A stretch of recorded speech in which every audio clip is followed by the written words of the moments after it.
하나님의 말씀을 보시겠습니다. 하나님의 말씀은 구약성경 예레미야 18장 1절로 6절까지 보시겠습니다. 예레미야 18장 1절로 6절입니다. 구약성경 1079쪽입니다. 1079쪽입니다. 예레미야 18장 1절로 6절까지 제가 한 절, 여러분이 한 절 말씀을 조금 보시겠습니다. 찾으셨죠? 여호와께로부터 예레미야에게 임한 말씀에 이르시되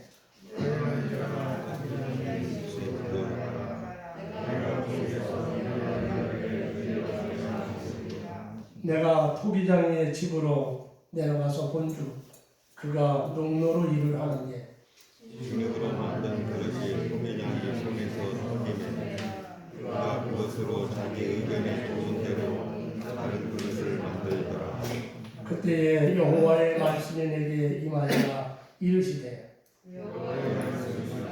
이스라엘 족속아 이 토기장이 하는 것 같이 내가 능히 너희에게 행하지 못하겠느냐. 이스라엘 족속아 진흙이 토기장의 손에 있음 같이 너희가 내 손에 있느냐. 아멘.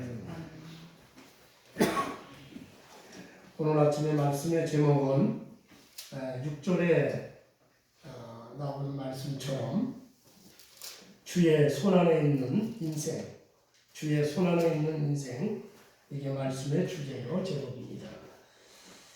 시편 31편 15절에 보면 다윗은 이렇게 고백을 했습니다. 나의 앞날이 주의 손에 있사오니 라고 고백을 했습니다. 나의 앞날이 주의 손에 있습니다 라고 고백했죠. 다윗의 삶은 다윗의 고백대로 어릴 때부터 주의 손에 있었습니다.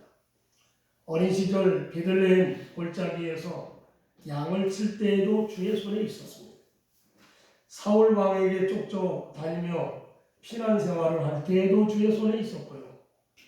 그리고 왕이 되어 왕궁에 있을 때에도 주의 손에 있었습니다. 압살롬의 반란으로 멀리 요단 동편에서 망명 생활을 할 때에도 하나님의 보호 속에 있었습니다. 자녀는 부모 곁에서 자라야 합니다. 그래야 건강하게 안전하게 자랄 수 있습니다. 어린이가 어머니의 품 안에 있어야 안전하듯이 우리 믿는 주의 성도들, 우리 인생은 하나님의 품 안에 있고 하나님의 손에 보호를 받아야 안전합니다. 마치 고기가 물을 떠나서는 살 수 없듯이 우리는 하나님의 품을 떠나서는 살 수가 없습니다. 인간이 아무리 능력이 있고 자신의 실력을 자랑하며 매사에 자신을 가지고 산다 해도 역시 나약한 것은 인생입니다. 피조물의 한계를 벗어날 수 없는 것이 인생입니다. 오늘 본문 6절에 하나님께서 이렇게 말씀하시기를 진흙이 토기장의 손에 있음같이 너희가 내 손에 있느니라고 했습니다. 우리 인생들은 하나님의 손 안에 있다는 말씀입니다. 동서양의 모든 사람들이 다 하나님의 손 안에 있습니다. 남자와 여자, 노인과 젊은이, 그리고 어린이 모두 다 하나님의 손 안에 있습니다. 무엇이 불신앙일까요? 인생의 생사화복이 하나님의 손 안에 있다고 믿지 아니하는 것, 그것이 불신앙입니다. 하나님의 손을 벗어난 것, 그것이 인생의 불행이요 인생의 사망입니다. 오늘 아침 본문 말씀을 통해서 하나님의 절대 주권을 다시 한번 깨닫고 주의 곁에 항상 있어 주의 은혜가 넘치는 이 자리에 참석한 여러분들과 집에서 비대면으로 예배드리는 분들에게 함께 하시기를 주의 이름으로 축원합니다. 아멘. 첫째, 인생은 하나님의 주권 아래 있다고 했습니다. 오늘 3절을 보시면 내가 토기장의 집으로 내려가서 본주 그가 농로로 일을 하는데 라는 말씀이 나옵니다. 여기 토기장이는 잘 아시는 것처럼 진흙으로 그릇을 만드는 사람입니다. 그런데 여기 본문에서 토기장이는 하나님을 가리키는 겁니다. 이사야 64장 8절에 보면 주는 토기장이시니라고 분명히 기록하고 있습니다. 하나님께서 예레미야에게 말씀을 하셨죠. 너는 일어나 토기장의 집으로 내라 라고 하셨습니다. 이 말씀은 지금 우리에게도 똑같이 주시는 말씀입니다. 왜 토기장의 집으로 가라고 했습니까? 하나님께서 예레미야와 모든 인생들에게 실물로 가르치시기 위해서입니다. 진흙으로 그릇을 만드는 토기장의 집 현장으로 와서 너희들의 인생을 배우라 그런 말씀이죠. 그러므로 예레미야가 토기장의 집으로 갔습니다. 가서 보니까 토기장이가 진흙으로 그릇을 만드는데 손으로 흙을 주물럭주물럭 하고 있습니다. 그리고 다듬기도 합니다. 조금해 보니까 진흙이 변해서 그릇 모양이 됐습니다. 또 보니까 조금에 그것을 불 속에 넣었다가 꺼내니까 아름다운 그릇이 되어 나왔습니다. 하나님께서 이 광경을 물끄러미 지켜보고 있는 예레미야를 향하여 다시 말씀을 하십니다. 진흙이 토기장의 손에 있음 같이 너희가 내 손에 있느니라. 얼마나 귀한 말씀인지 모릅니다. 토기장의 손놀림을 따라 진흙이 꽃병이 되기도 하고 도자기가 되기도 하듯이 인생의 모든 문제가 하나님의 손에 달렸다는 말씀입니다. 우리의 성공과 실패가 하나님의 손에 있습니다. 우리들은 축복받기를 원합니다. 그런데 우리의 축복도 하나님의 손에 있습니다. 우리들은 승리하기를 원합니다. 그런데 우리의 승리도 하나님의 손에 달려 있습니다. 우리의 건강도 그렇죠. 우리의 생명도 그렇습니다. 모든 것이 하나님의 손에 있지 내 손에 있지 않다는 말입니다. 인생이 무엇입니까? 성경에서 한 덩어리 진흙과도 같다 이렇게 말씀을 하고 있습니다. 욥기서 10장 9절에 보면 주께서 내 몸 지으시기를 흙을 뭉치듯 하셨다. 욥기서 33장 6절에는 나도 흙으로 지으심을 입었으며 이사야 45장 9절에 질그릇 조각 중 한 조각 같은 자라고 했고요. 이사야 64장 8절에는 우리는 진흙이요 주는 토기장이시니 우리는 다 주의 손으로 지으신 것이라 라고 했습니다. 사실 하나님께서 사람을 만드실 때 어떻게 하셨습니까? 창세기 2장 7절에 보니까 여호와 하나님이 흙으로 사람을 지으셨다라고 하지 않았습니다. 그리고 창세기 3장 19절에는 너는 흙이니 흙으로 돌아갈 것이냐 그렇게 말씀을 하셨어요. 여러분 행복하시기를 원하시죠? 인생이 하나님의 손안에 있으므로 행복도 하나님의 손안에 있습니다. 그러므로 하나님을 의지하는 일밖에 없습니다. 진흙이 진흙 따로 한번 있어 보세요. 그 진흙은 여전히 진흙입니다. 그리고 사람에게 짐승에게 밟힐 뿐입니다. 진흙은 가치가 없는 것이고 귀중히 여김을 받을 수가 없는 겁니다. 그러나 토기장의 손에 있는 진흙을 보세요. 그 보잘것없는 진흙 한 덩어리가 토기장의 손에 들려지면 그 진흙은 이름이 바뀌어집니다. 진흙이 아니고 그릇입니다. 진흙이 아니고 꽃병입니다. 진흙이 아니고 고려청자가 되고 조선자기가 되는 겁니다. 또 위치가 달라집니다. 시냇가에 버려졌던 것이 이제는 안방에 앉게 됩니다. 산골짜기에 버려졌던 진흙이 이제는 궁궐에 놓이게 됐습니다. 또 용도가 달라집니다. 무가치하고 쓸모없는 것이 매우 소중하게 됐습니다. 진흙 한 트럭을 팔아도 그 가격이 별로 없습니다. 그러나 도자기 하나 팔면 정말 부자가 될 수가 있습니다. 진흙이 토기장의 손에 들려줘야 가치 있는 그릇이 만들어지는 것처럼 진흙 같은 인생인 우리가 하나님의 손에 들려지기만 하면 다윗처럼 쓰임받고 솔로몬처럼 쓰임받을 수가 있습니다. 그러므로 주여 내 인생도 새롭게 빚어 주시옵소서. 기도하시기를 주의 이름으로 축원합니다. 두 번째는 하나님께서는 인생에 대한 목적이 있으시다는 겁니다.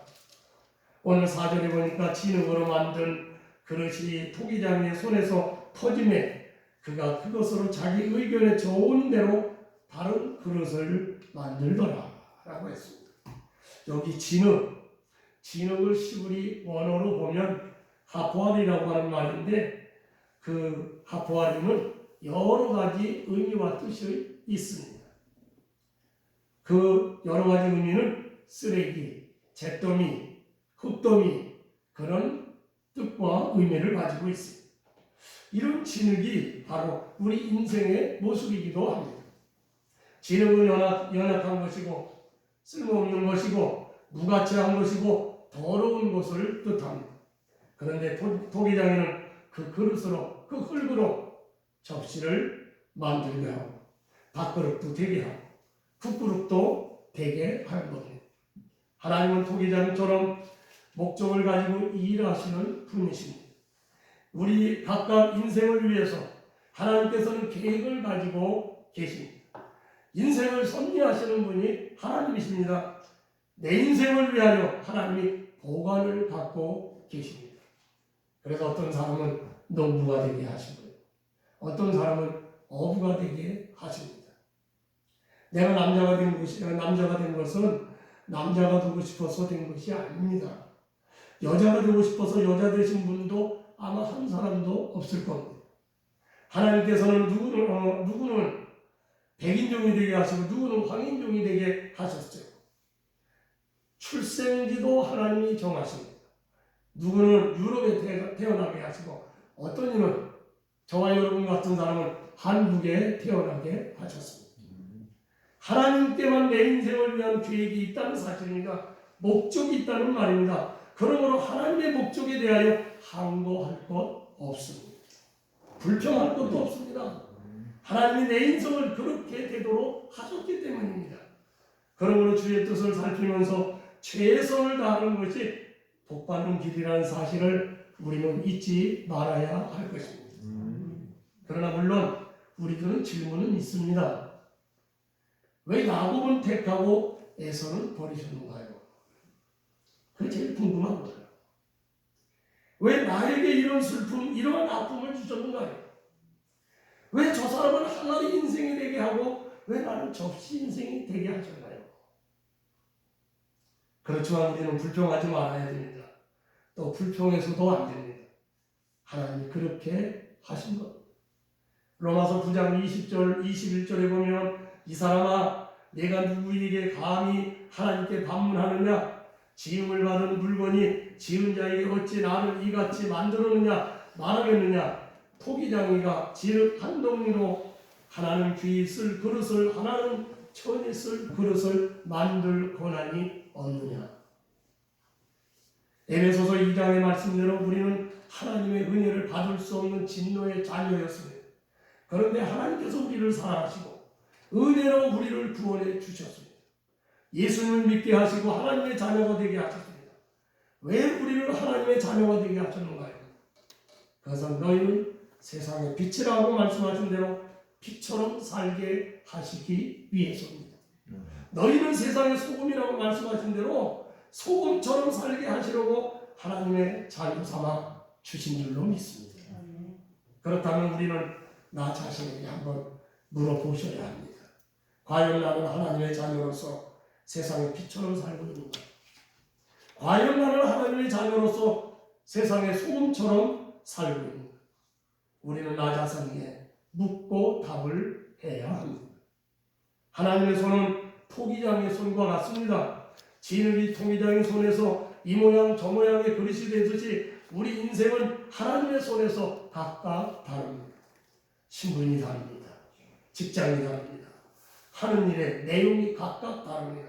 그런데 내가 하는 일과 배후에, 직업의 배후에는 하나님의 손이 있다는 사실입니다. 그러므로 그 하나님의 손을 외면하면 인생은 어리석은 인생입니다. 그러므로 우리는 모두가 달란트가 다릅니다. 어떤 이는 5달란트를 받아, 어떤 이는 2달란트를 받았고요, 어떤 이는 1달란트를 받았다는 말입니다. 2달란트 인생이 5달란트 인생 못된 거 피가 될 필요가 없습니다. 1달란트 인생이 2달란트 인생 못된 거 원망할 것이 없습니다.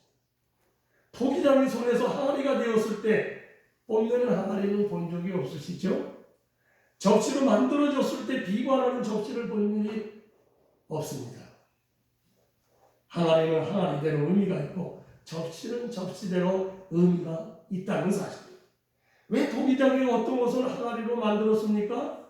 김치를 담고 간장을 담고 된장을 담고 장독간에 가지런히 진열하기 위해서입니다. 왜 토기장이가 어떤 것을 하찮은 접시로 만들었습니까? 반찬을 담아 상위에 놓기 위해서입니다.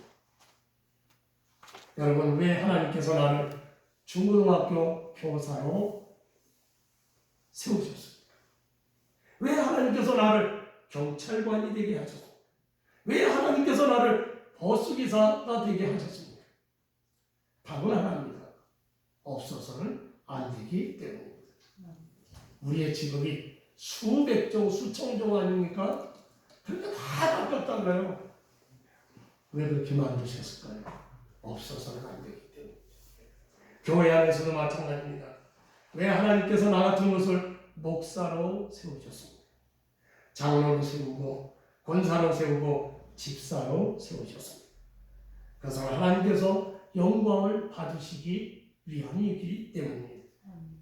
버스기사로 잘하기 위해서 버스기사로 세우지 않았습니까?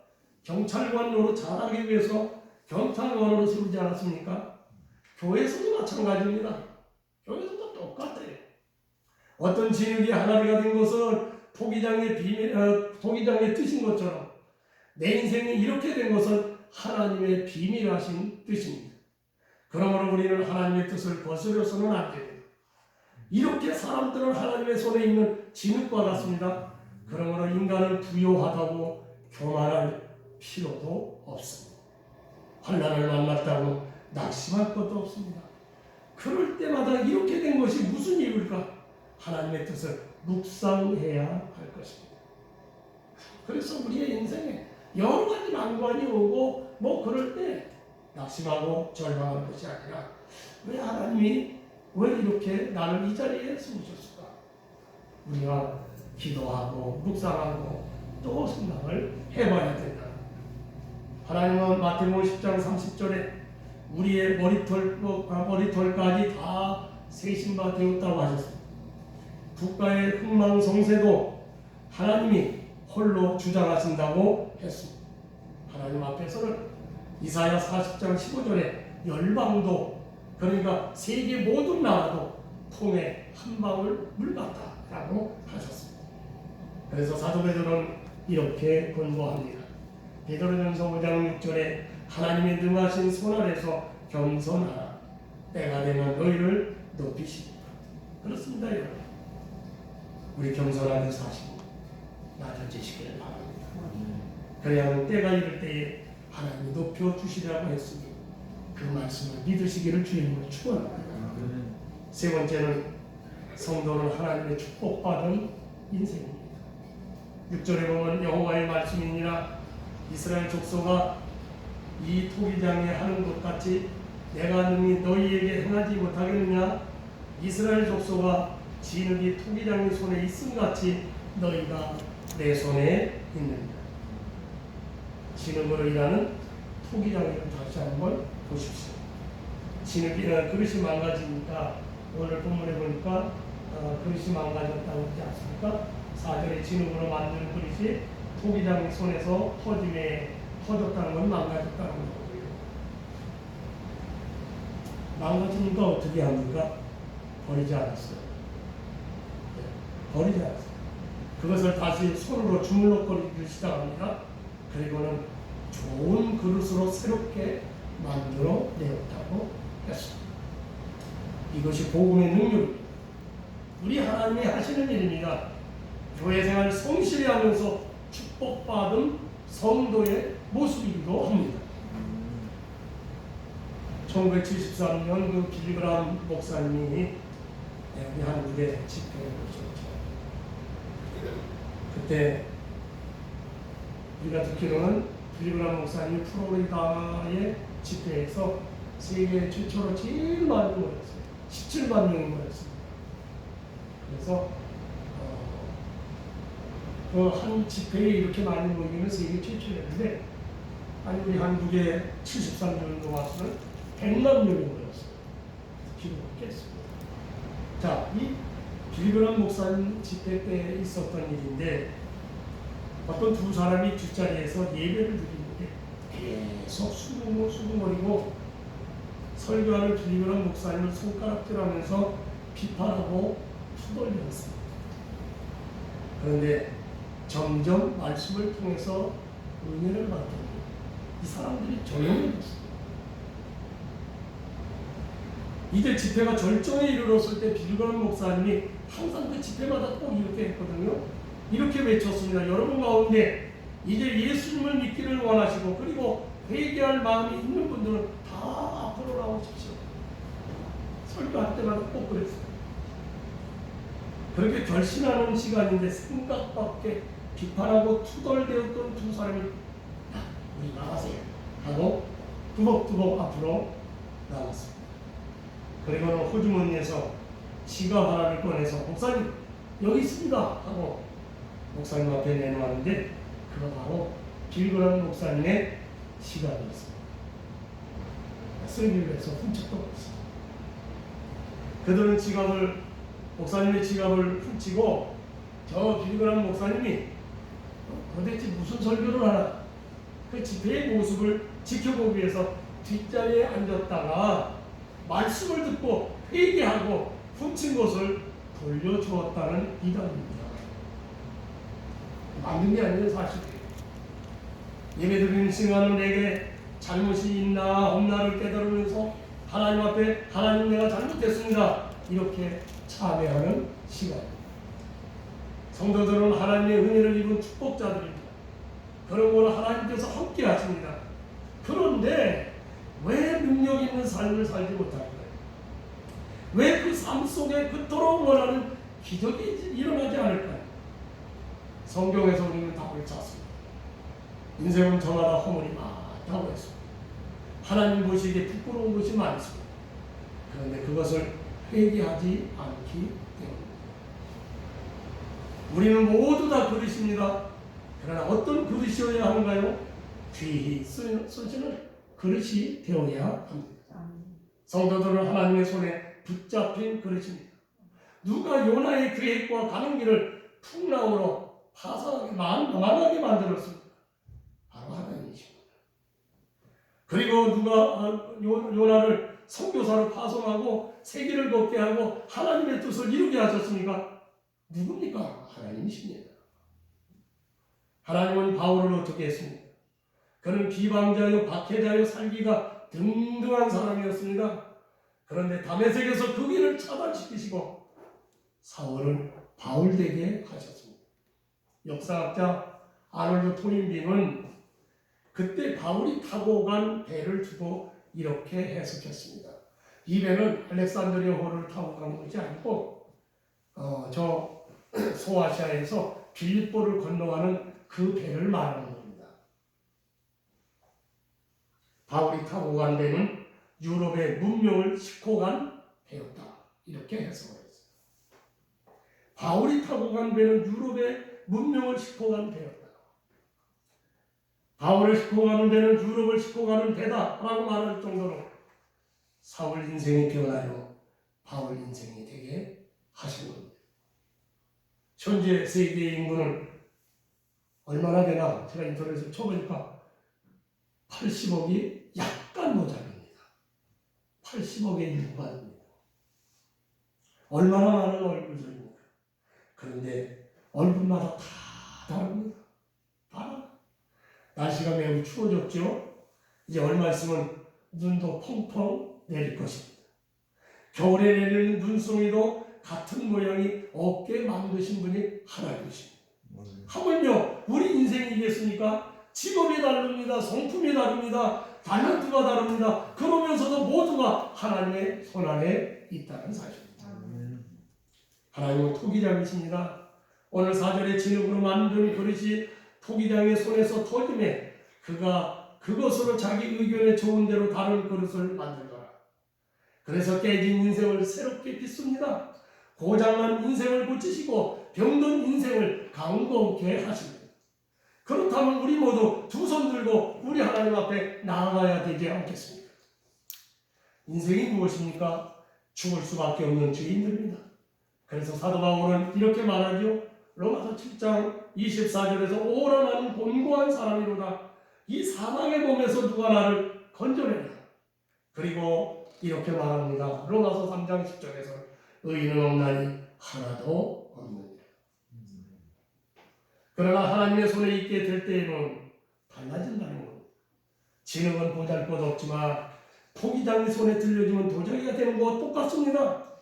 우리가 다 죄인이지만 우리 하나님의 손에 붙들리면 옛사람은 지나갑니다. 모든 죄는 다 씻음을 받습니다. 그리고 새로운 피조물 새 사람이 됩니다. 구원을 받습니다. 영생을 얻습니다. 천국으로 가게 되는 것. 그렇습니다. 하나님의 손에 붙잡히면 할 수가 있습니다. 여러분 막달라 마리아를 보세요. 누가복음 8장 2절 3절에 보시면 그는 7 귀신 들렸던 여인이었습니다. 쓸모없는 상한 그릇이었습니다. 그런데 예수님을 만나 새롭게 비중을 받았을 때 그는 새 사람이 되었습니다. 그러면 헌신적이며 충성스러운 일꾼이 되었습니다. 예수님이 십자가에 달려 돌아가셨을 때 그 현장에 십자가 곁에 있었던 사람, 그리고 예수님의 무덤에 제일 새벽에 첫 새벽에 첫 번째로 찾아갔던 사람, 그의 막달라 마리아. 그러므로 성경을 통해서 우리는 그를 흠모하게 되었습니다. 또 세리장 삭개오를 보세요. 누가복음 19장 1절로 9절에 그는 상한 그릇입니다. 그러나 그도 예수님을 만난 다음에 변화를 받았습니다. 그리고 축복을 받았어요. 이 사람도 아브라함의 자손이니로다. 이 사람도 아브라함의 자손이다. 축복의 말씀이죠. 심령이 상한 인생이 있습니까? 여러분, 우리 가운데 심령이 상하여 계신 분이 있는가요? 예수님께로 나아가시길 바랍니다. 그리고 무릎을 꿇고 조용히 기도하실 수 있기를 바랍니다. 다윗이 그렇게 했습니다. 죄로 말미암아 심령이 상할 때에 그는 기도했죠. 시편 51편 10절에 하나님이여 내 속에 정한 마음을 창조하소서. 내 속에 정한 마음을 창조하소서. 창조해달라는 말은 온전히 새롭게 지어달라는 말입니다. 더러워진 마음이 새로 지음받기를 원하고 때 묻은 내 생활이 달라지기를 원하십니까? 그것은 사람의 힘으로는 안 됩니다. 하나님께서 나를 붙잡아 주실 때에 질그릇 같은 인생이 달라질 수가 있습니다. 생각해 보십시오. 우리는 나는 고칠 것 없어. 나는 깨끗해. 양심에 부끄러움이 없어. 이렇게 자신만만하게 하나님 앞에 설 자가 몇 사람이나 될까요? 겉으로는 교양 있는 신사요, 정숙한 숙녀입니다. 그러나 그 속에는 추한 것들이 얼마든지 가득할 수가 있습니다. 그러므로 겉으로는 아무리 아름다운 그릇처럼 보일지라도 추한 것이 가득한 그 그릇은 이미 깨진 그릇입니다. 깨어진 그릇은 귀하게 쓰임받을 수가 없습니다. 깨어진 그릇으로는 보배 그릇이 되지 못한다는 사실입니다. 여러분, 어떤 그릇이 깨진 그릇일까요? 의심하는 성도가 깨진 그릇입니다. 하나님의 말씀을 의심하는, 그럼 그런 그릇은 깨진 그릇입니다. 불평하는 성도가 깨진 그릇입니다. 하나님의 손에 있다는 사실을 믿지 않는 성도가 깨진 그릇입니다. 그러나 깨진 그릇도 여러분 새 그릇이 될 수가 있습니다. 토기장이가 지능으로 새 그릇을 만들 수 있은 것 같이 하나님의 손에 붙잡히면 저와 여러분들의 인생이 달라진다는 사실입니다. 하나님은 살아계십니다. 우리는 하나님의 사랑받는 자녀들입니다. 시편 100편 3절에 그는 우리를 지으신 자시요 우리는 그의 것이니 그의 백성이요 그의 기르시는 양이로다 라고 했습니다. 그러면 우리들은 걱정할 것이 없습니다. 두려워할 것도 없습니다. 우리 하나님은 전능하신 여호와 하나님이십니다. 그 하나님은 항상 우리와 함께 하시는 임마누엘 하나님이십니다. 그 하나님은 우리를 위하여 모든 걸 예비하시는 여호와 일의 하나님이십니다. 그러므로 그 하나님을 믿는 우리들은 두려울 것이 없다는 말입니다. 세상에는 전쟁이 있을 수 있고 또 흉년이 있을 수도 있고요. 이 코로나 유행병과 같은 재앙이 있을 수도 있습니다. 그렇지만 하나님은 우리들에게 약속하고 있습니다. 시편 50편 15절에 환난 날에 나를 부르라. 내가 너를 건지리니 네가 나를 영화롭게 하리로다. 그러므로 하나님은 진흙 같은 우리 인생을 붙들어 주시고 우리는 하나님의 신실한 힘을 지니고 하나님을 영화롭게 해드리는 삶을 살아야 되지 않으시겠느냐 말씀입니다. 진흙 같은 인생은 보잘것없습니다. 그러나 하나님의 손에 붙잡히면 도자기 인생이 될 수가 있습니다. 여러분 믿으시길 바랍니다. 믿음으로 승리하시기를 주의 이름으로 축원합니다. 기도하시겠습니다. 사랑하시는 아버지, 귀하신 은혜와 사랑하심을 감사합니다. 오늘 아침 귀한 말씀을 통해서 우리 이 땅의 모든 인생을 다 하나님의 장중의 손안에 있는 인생이라고 했습니다. 사랑하시는 아버지, 주의 손안에 있는 우리 인생들이 아버지 깨지고 흠집이 많고 문제가 많아도 주의 손에 붙잡히면 우리가 새 사람이 되어지고 도자기 인생이 된다는 사실을 오늘 귀한 말씀을 통해서 우리에게 주시니 소망의 말씀이요 은혜의 말씀이요 축복의 말씀입니다. 아버지 하나님, 우리가 다 주님 앞에 보잘것없는 인생이지만 주의 손에 붙잡혀 도자기 같은 인생들이 다 될 수 있는 귀한 은총의 자녀들이 되게 하여 주옵시고 그러기 위해서 항상 주의 붙들림을 받기를 소원하며 주의 장중에 손안에 있다고 하는 사실을 깨닫고 주님을 더욱더 의지하며 주님을 바라보며 주 안에 살기를 힘쓰는 저희들이 되어서 마침내 하나님의 복을 받고 사는 복된 저희들이 다 되어지도록 간절히 소원하며 예수님의 이름으로 축원하며 기도합니다.